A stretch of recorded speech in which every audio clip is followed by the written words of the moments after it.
Mummy, आज चाचा जी के घर के बाहर बहुत भीड़ लगी हुई है। लगता है काफ़ी औरतें खड़ी हैं। चिंकी ने छत के ऊपर से देखा। हमें क्या है, वैसे भी हमें क्या लेना देना उनकी, वह जाने। तू जल्दी से कपड़े सूखने डालकर नीचे आ जा। कंचन ने तेज आवाज में कहा। मम्मी, मुझे चाची के घर जाना है, रिंकी के साथ खेलना है। वह मेरी बहन से ज़्यादा अच्छी दोस्त थी। हम कितनी मस्ती करते थे, कितने खुश रहते थे, साथ में एक साथ स्कूल जाते थे, साथ में पढ़ते थे। आप लोगों की जब से लड़ाई हुई है, हम दोनों की बातें भी बंद हो गई और आपने मेरा स्कूल भी बदलवा दिया। अब तो हम मिल ही नहीं पाते हैं। चिंकी ने रुआसी होकर कहा। चिंकी, अब तो रिंकी को भूल जा। अब उन लोगों से हमारा कोई संबंध नहीं है, ना ही हो सकता है। हम लोगों के दिलों में जो गांठें पड़ गई हैं वह कभी नहीं खुल सकती। एक बार गांठ लग जाए तो रिश्ता पहले जैसा नहीं रहता। कंचन भावुक हो गई। अभी पिछले साल तक सब सही था। कंचन के पति शोभित और देवर नीलेश आपस में मिलजुल कर एक ही घर में रहते थे। दोनों के 2 बच्चे थे, रिंकी और चिंकी। हम उम्र थी, सभी मिलकर रहते थे। कंचन की सास इस दुनिया को छोड़कर जा चुकी थी और ससुर जी का लंबा चौड़ा व्यापार फैला था। दोनों भाई शोभित और नीलेश मिलकर पिता का व्यापार संभालते थे। घर के सदस्यों में आपसी प्रेम व विश्वास था।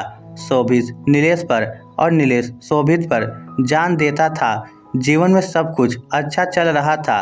कंचन और उसकी देवरानी सुरभि भी मिलकर बहनों की तरह रहती थी। वह कहते हैं ना, ज़्यादा प्रेम हो तो किसी की नज़र लग जाती है। एक दिन शोभित के पापा की अचानक हृदयघात से मृत्यु हो गई। सब कुछ अचानक हो गया और उन्होंने अपनी वसीयत भी नहीं लिखी थी। अब लोगों ने आपस में दोनों भाइयों को भड़काना शुरू कर दिया। दोनों भाइयों में वाद विवाद बहस छिड़ गई। जायदाद को लेकर दोनों एक दूसरे के दुश्मन बन गए। शोभित का कहना था कि वह नीलेश से बड़ा है और उसने पिताजी का व्यापार काफ़ी मेहनत से कंधा मिलाकर खड़ा किया है, उसे ज़्यादा मिलना चाहिए।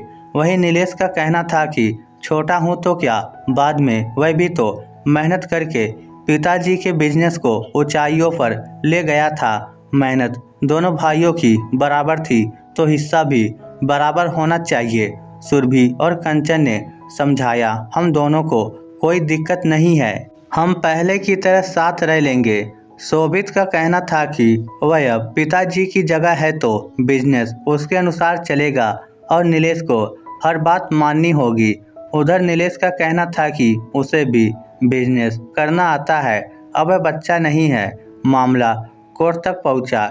एक दूसरे पर झूठे इल्जाम लगाए गए और दोनों भाई अलग हो गए। घरों का बंटवारा हो गया, व्यापार अलग अलग हो गया, आपसी बोलचाल भी बंद हो गया। रिंकी और चिंकी भी काफ़ी दुखी थी, उनका भी बोलना बंद हो गया। कंचन बुरी यादों से बाहर आई। चिंकी ने फिर पूछा, मम्मी, क्या रिश्तों में पड़ी गांठें खुलती नहीं है? कंचन सोच में पड़ गई और बोली, क्यों नहीं, रिश्तों में पड़ी गांठें खुल भी जाती है। दोनों ओर से कोशिश हो तो सब संभव है। तभी पड़ोसन ने बताया कि सुरभि जो गर्भवती थी उसका पांव फिसल गया है। सभी औरतें पूछने गईं पर उसे अस्पताल कोई न लेकर गया। वह करा रही है और नीलेश बिजनेस के सिलसिले में बाहर गया है।